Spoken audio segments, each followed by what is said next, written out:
ekonomike, por edhe nga aspekti politik, pse jo?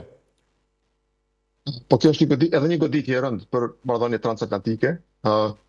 Bashkimi Evropian nuk e ka pritur këtë goditje sepse është paralajmëruar me kohë, por megjithatë dëmi nëse këto tarifa vazhdojnë dhe mbahen në këto nivele të cilat janë tashmë janë paralajmëruar nga presidenti Trump, do të godasin rënd marrëdhëniet jo vetëm në aspekt tregtar dhe ekonomik, por edhe në aspekt politik dhe të sigurisë, cila është domethënë marrëdhënia boshti tjetër kryesor i aleancës transatlantike.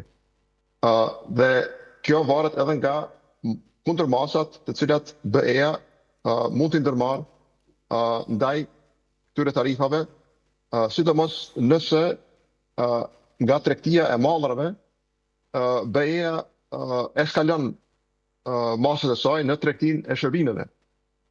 Tash nëse marrim tregtinë mes SBA-ve dhe BE-s, është vërtet që SBA-t ka një deficit tregtar me BE-n në raport me mallrat. SBA-t importojnë shumë më tepër mallra nga Bashkimi Evropian se që eksportojnë mallra në Evropë. Por kjo nuk vlen për shërbimet.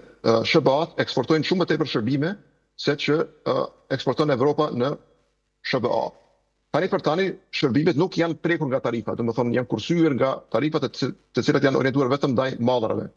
Mirë po, këtu qëndron edhe leva e Bashkimit Evropian, nëse ata fillojnë të godasin shërbimet, të cilat të kujtojmë godasin kompanitë më të mëdha amerikane, sidomos ato të shërbimeve digjitale, siç janë Google, Microsoft, Apple, Meta, Facebook e tjerë të cilët veprojnë në tregun evropian, atëherë mund të shohim ndoshta edhe një eskalim edhe më të madh, i cili mund të çojë në një luftë tregtare e cila ndoshta edhe nuk do të ketë fund.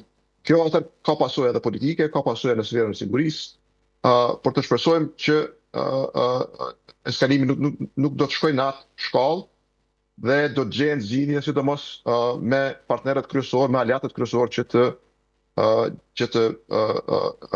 gjetë një zgjidhje e cila tërhiqet nga këto masat e cilat do të kenë një dëm të madh ekonomik.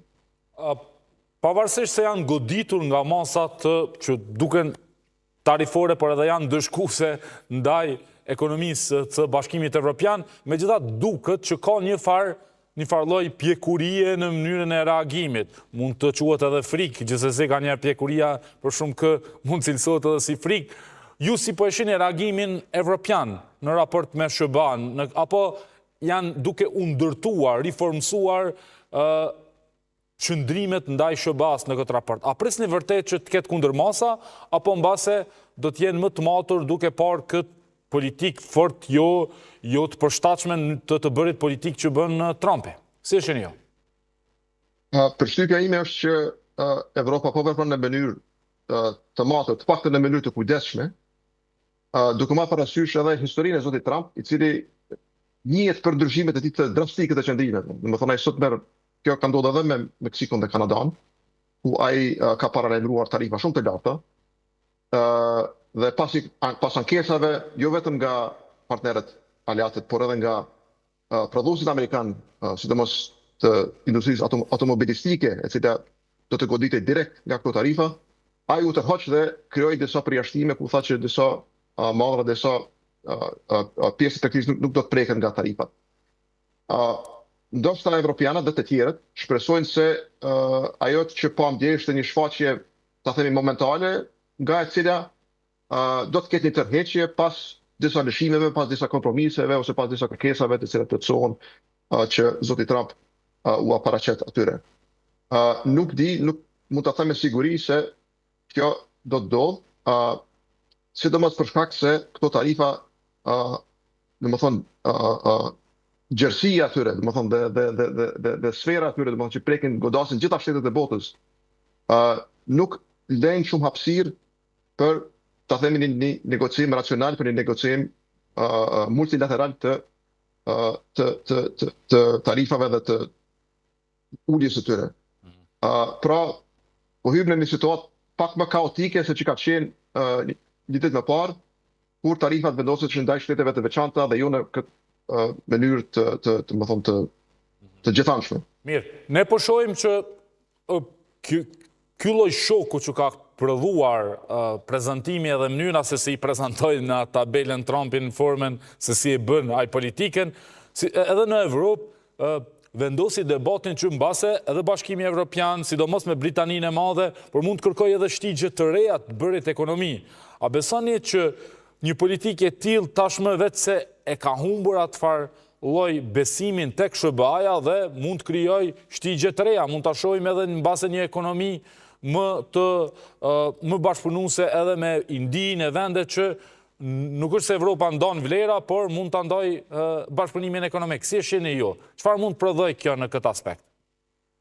Kjo është e vërtetë. Unë do të përmendja fjalimin e sotëm të kryeministrit kanadez, Carney, i cili pak a shumë e tha këtë që ajo që kemi pritur nga SBA, marrëdhënia që kemi pasur me ta deri tani, dhe udhëheqja globale ekonomike të cilën SBA e kanë bërë deri me tani ka përfunduar. Kjo po ka përfunduar. Kjo mund të duket si deklaratë dramatike, por nuk është edhe larg realitetit dhe nuk është edhe larg, domethënë, mundësisë që shtetet e tjera të gjejnë rrugë të tjera për bashkëpunim. SBA-t mund të izolohen, mund të zgjedhin që të mbyllen, të ngrisin barriera tregtare, por në fund kjo nuk i ndalon shtetet e tjera që të tregtojnë mes veti. Dhe kjo hap mundësi për thellimin e marrëdhënieve tregtare me zona të ndryshme të cilat deri më tani ndoshta kanë qenë më të kujdesshme, për shembull, BE-ja dhe Kina mund të krijojnë një blok ose një transversale të re tregtare, e cila do të ketë pasoja globale, ose në Amerikën Latine, me lindjen e mesme, etj. etj.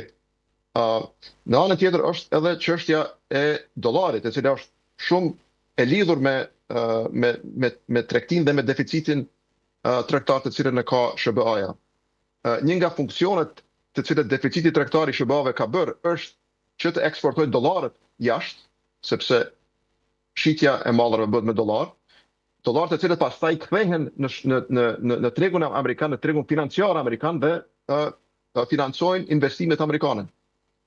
Ky qark mund të shkojë duke u mbyllur nëse vazhdohet me një politikë të tillë të rrept proteksioniste, sepse atëherë shkojmë duke e zëvendësuar dollarin nga pozita e saj aktuale, e cila është si monedha kryesore e rezervë botërore.